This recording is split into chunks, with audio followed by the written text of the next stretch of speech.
this in there? You said you'd sort the rivets out. Oh, so I've got to do that, have I? You've got to do that, yeah. Oh. So what we do, we just drill a hole through. Yeah, and then just Countersink rivet. Yeah. From this side. The problem is I can't put the because there's where this goes back on the car. Yeah. The other rivets that were in here were, well, on one side they're flush, but on the other side they're just peened over. Yeah. But you know the bit that obviously goes on to hold it on. Yeah. Comes out, and I've got no measurement for that. So right. So I what? Need to put those on. So we'll have to heat that up, would we, or not? No. No. Don't want to heat it up, obviously. Try and keep those clean. Yeah. For him. Yeah. Oh, I'm going to feel a lot confident going down the road. Yeah. Yeah. So what? You heat this up? Yeah. Yeah, that gets heated up to about So you 700. painted that since you've been. Yeah. Once right. it goes on, I just give it a coat of paint, and Yeah, it right. just stops it. So I wonder, will I be able to buy them rivets, all right? Will I? Yeah, well, if I just a bit of round bar. Yeah. Oh yeah. Is enough. Yeah. You know, Soft. Yeah, and it just wants to be, you know. Yeah. Doesn't need to be anything.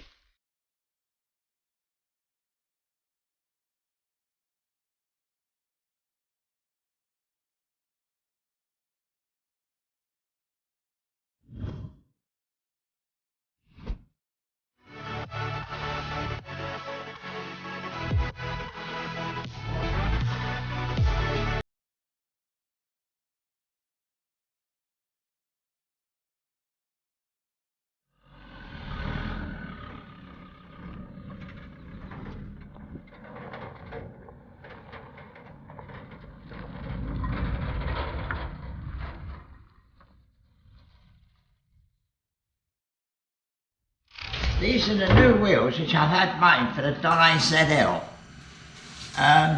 They had terrible woodworm, and although it's a very good car, I was always scared to drive it because the woodworm, you just don't know how bad it is. But anyway, I found a bloke at Bewley who does it, and he's made the wheels for us, but he was a bit doubtful about riveting the edges. So he said to us, well, I said, don't worry about that, we can do that. So I managed to buy some rivets, and we turned the face down, and they need shortening so that when you burr them over it doesn't leave a great lump. So the next thing really is to shorten down the rivets. If you come with me, I'll show you what we do. What we've done, we've made a little jig up so that we can get the dead right length of the rivet so we don't have to burr too much over. And as you can see, John has pushed it through, and then what we're going to do is hold it up against the lindy shoe and take off a whisker just to get it right.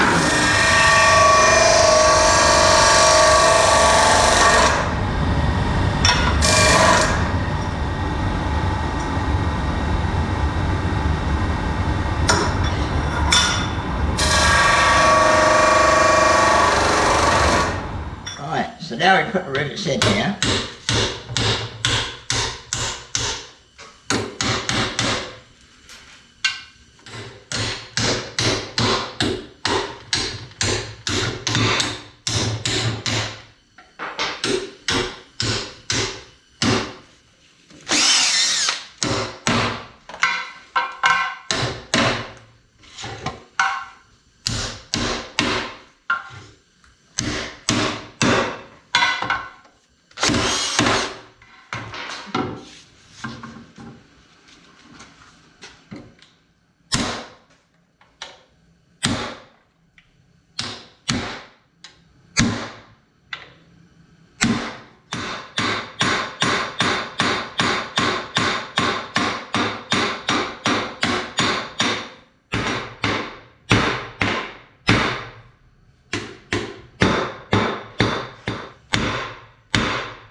I think that's enough, isn't it?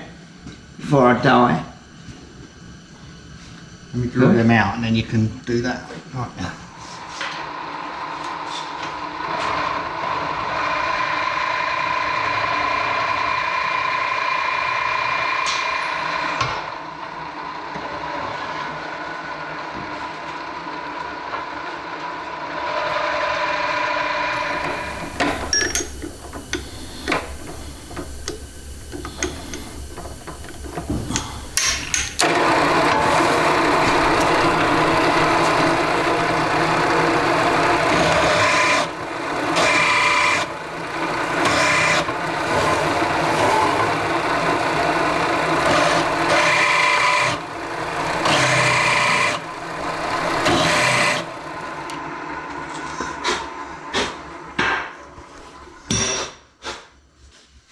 That's it.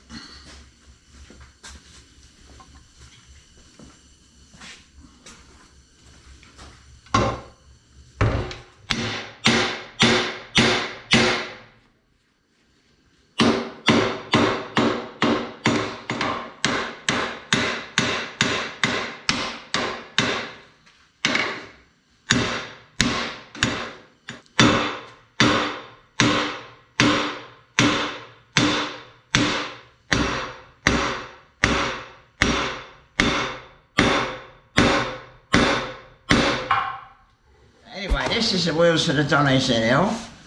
We now put the tyres on them, and at some stage we get the car out.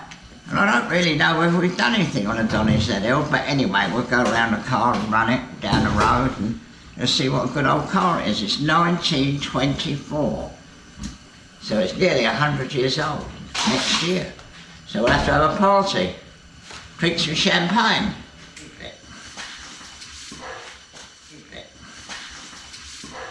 That's the tyre that goes on. It's a blockhead tyre and it's beaded edge. And that bead there fits in there. And that's what holds the tyre on. This was before they invented the wheelbase wheel, which has got steel cord in there.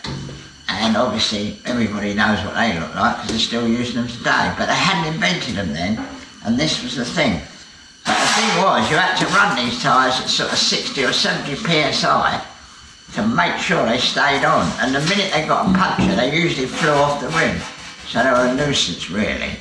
But they're a lot better now. The rubber's better. Obviously, you know, they're all like new. Whereas in the old days, because they were bald and all sorts of things. But this was a big problem in making cars go fast, because beaded edge tyres were definitely not the best. But anyway, it's original, so we've got to keep it.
Put it right through.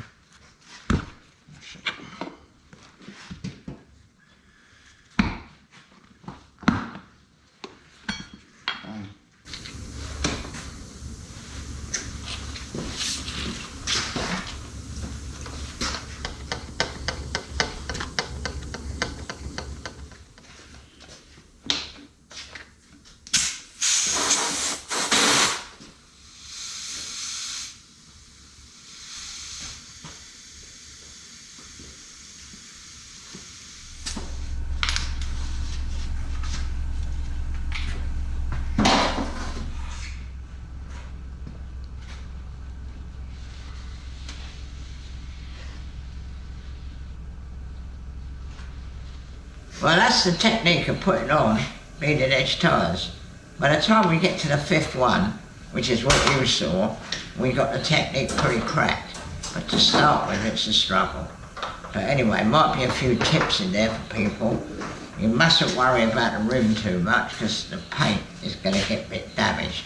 And that's what I'll touch that all in once we've got the wheels on the car and decided which roads where. So that's it, really.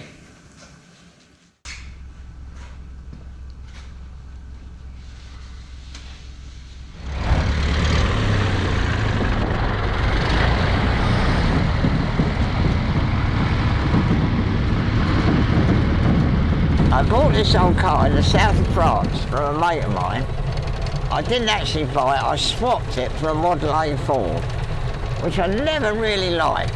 It's not a bad old car, Model A Ford, and people love them, but I don't know, it just didn't suit me. So anyway, I had a deal with him and I swapped it for this car. And it was owned by a man who had an agency in the south of France selling new cars. And apparently, when he took a part exchange or, you know, somebody in the local area had something interesting, instead of selling it, he would keep it. And he finished up with quite a big collection of cars in a big barn. Well, anyway, when he died, they slowly sold the cars off, and this was one of the last ones. Because this was one of his favourite cars. Anyway, this mate of mine finished up with it, and I swapped it. So we brought it back. I brought it back from the south of France on a trailer, and it was quite obvious that it hadn't been run for a long time. But when I was looking in this pocket in the door here, I found an insurance certificate that was 1962. So I reckon that was probably the last time it was driven. So anyway, we didn't really want to start it up, you know, because it had obviously old oil in it. And in the end, we finished up taking it all to pieces. We took the engine to pieces, and it was so good. The only bit that needed replacing were the piston rings. It had cast iron pistons, and the piston rings were quite wide. So people made suggestions about, you know, putting 2 rings on 1 groove and that, and I didn't like that. So we went on YouTube and put how to make piston rings, and there was a chap on YouTube in Australia, and of course in Australia they're used to doing things, how to make piston rings. So we made the piston rings. We bought a liner, a cast iron liner that was just the right size, more or less, and all we had to do was machine it down. So that's how we made the piston ring. But the big ends and the mains, and the oil pump and everything was in really good condition, so I don't think it's done hardly any miles. In fact, when we finish driving it, we'll have a walk around it and I'll show you things like how good they are as to why I guessed it hadn't done any miles.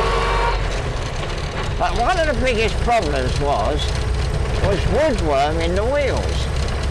And you know, you never know with woodworm, it's a little hole on the side, but it might be much bigger inside. So I was always a bit scared about driving it. All the crown wheel and pinion was lovely, all the brakes were all right. We had to reline the transmission brake.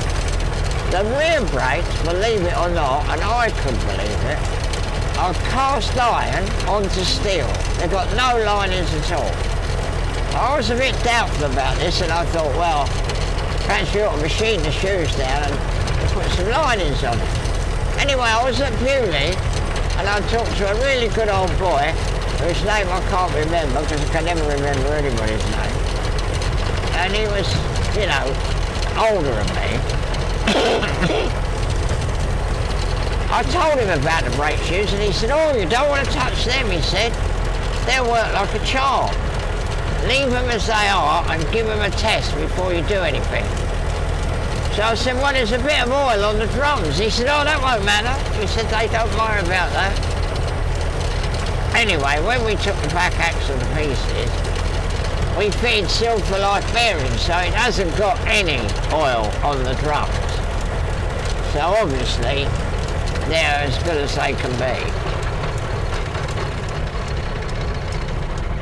But anyway, so that was it. So we took the gearbox to pieces, and one of the biggest problems with the gearbox was it had terribly thick oil in it, and it, you know, was, again, it hadn't been used for years. So we tipped the gearbox upside down and we heated it up with a blow lamp to get all the old oil out. And we looked at it and it was perfect. All the gears are lovely, the bearings were lovely. The kingpins and bushes, there was nothing wrong with it really. It just needed a good service. Anyway, we didn't touch the magneto because it was sparking, and I thought, well, there's going to be a problem with the magneto, but as it happens, the magneto has been absolutely fine. I mean, obviously, I won't set off to the south of France without having a spare one, so I've managed to find not a complete mag, but most of a mag, so I shall have the commutator rewound, and if I do go any on a real long distance, I'll take it with me. But at the moment, I don't think I should touch the mag because it's never given any trouble.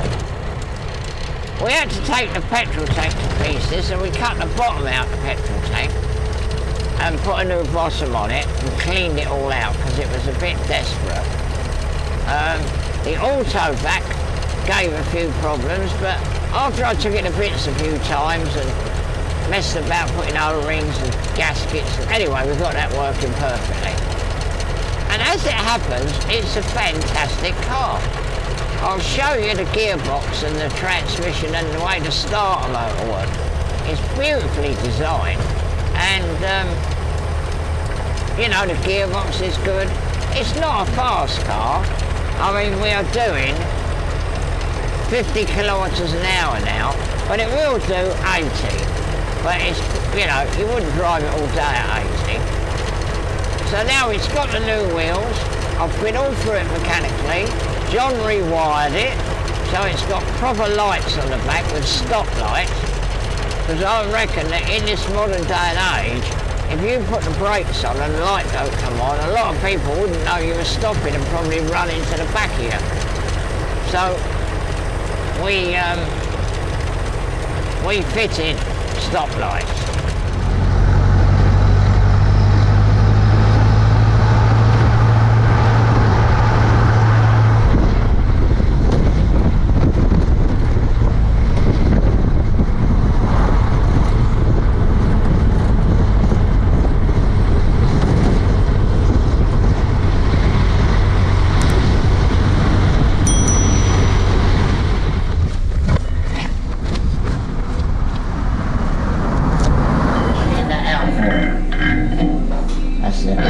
Perfect. So, you know. Ivan, thank you very much. You're very welcome. You can bring your wire wheels in now and we can do them. Yeah. You come to good first, are you? No. Ivan, thank you very much. See ya.